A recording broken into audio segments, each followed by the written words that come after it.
Hello everyone, I'm Sonia Dumas, and in less than a week, the entire crypto industry has crippled hundreds of institutions and millions of individuals around the globe due to the collapse of FTX, the second largest cryptocurrency exchange in the world. At one point, it was valued at over $30 billion. We all saw them on the Super Bowl, right? So let's take a quick look at the timeline that led to this historical event in crypto. Now, at its height, FTX's trading volume exceeded $20 billion a day. And today, the exchange and its former CEO, Sam Bankman-Fried, well, it's by far one of the most talked about and wanted men in the financial space right now.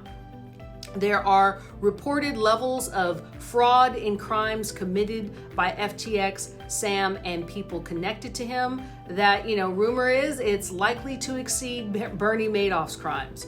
The lawsuits and regulators across the globe are seizing FTX's assets, and they are launching full throttle investigations into this monumental collapse.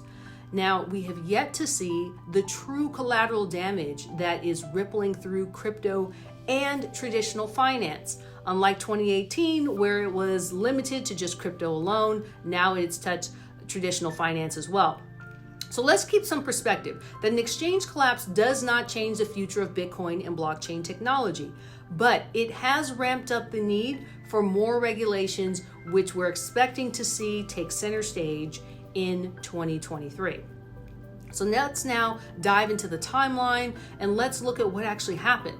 So technically, the FTX collapse started with Terra Luna's collapse that kicked off in April of this year. And this is where its stablecoin UST was sent into a death spiral as it lost its value within days.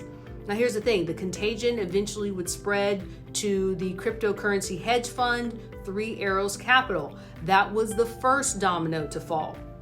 Three Arrows Capital, they suffered heavy losses on trades connected to the collapse of Terra Luna, which then triggered subsequent margin calls, and then that also triggered defaults on loans of over $1 billion. Well, then next in line was Voyager. They were a cryptocurrency brokerage and lending firm. Now here's the thing, Voyager was exposed to Three Arrows Capital on a $650 million loan. Now the company said that the Three Arrows Capital default and the general fall in the markets essentially created a bank run scenario for its retail facing business, and eventually it would file a Chapter 11 bankruptcy on July 5th. Well, then next in line was Celsius. They were a cryptocurrency finance platform and lender. They were based out of New Jersey, and their exposure to Three Arrows Capital and over-leveraged positions caused them to file Chapter 11 bankruptcy on July 13th. So, by October, the market thought the worst was over. It was wrong.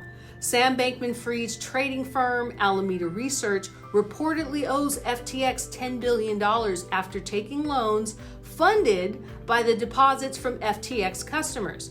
Then things get interesting. On November 6th, CZ of Binance tweets that they're liquidating their holdings of 23 million FTX tokens. At the time, it was worth about $530 million.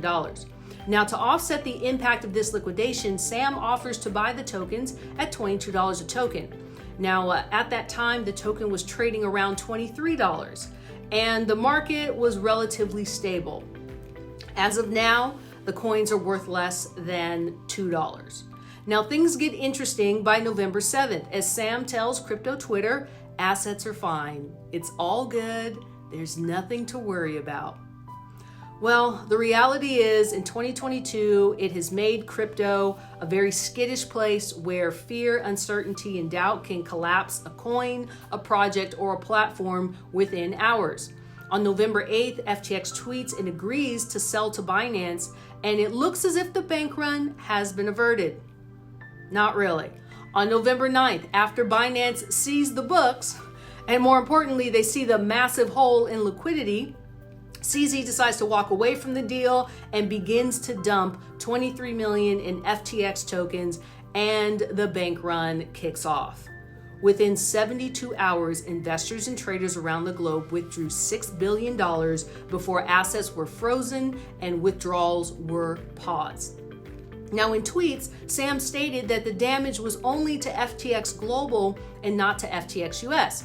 However, by November 11th, FTX files bankruptcy for both FTX Global and US. Now, what makes this case interesting and incredibly damaging is that Sam Bankman-Fried's trading firm, Alameda Research, reportedly owes his crypto exchange, FTX, $10 billion after taking loans funded by deposits from FTX customers. So here's the thing.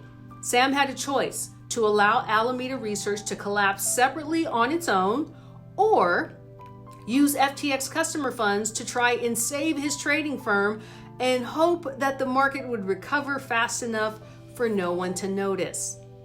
He was clearly wrong about that bet. And this time, it's not just mainstream investors that are hurt by this. Some of the biggest financial institutions, unfortunately, are caught up in the contagion. And this includes BlackRock, it includes Sequoia Capital, it includes the Ontario Teachers Pension Plan, SoftBank, Paradigm, Lightspeed Venture Partners, Visa, Deloitte, PwC, like the list goes on. And so as a result, the fallout will be fought in courts in the months ahead. And, we also see that millions of crypto investors, they're choosing to self-custody their assets. You see, trusts and exchanges right now are at an all-time low. And if a blue chip exchange like FTX with a valuation of over $30 billion can implode, then any trading platform or lending platform can easily implode, and nobody knows how far the contagion reaches.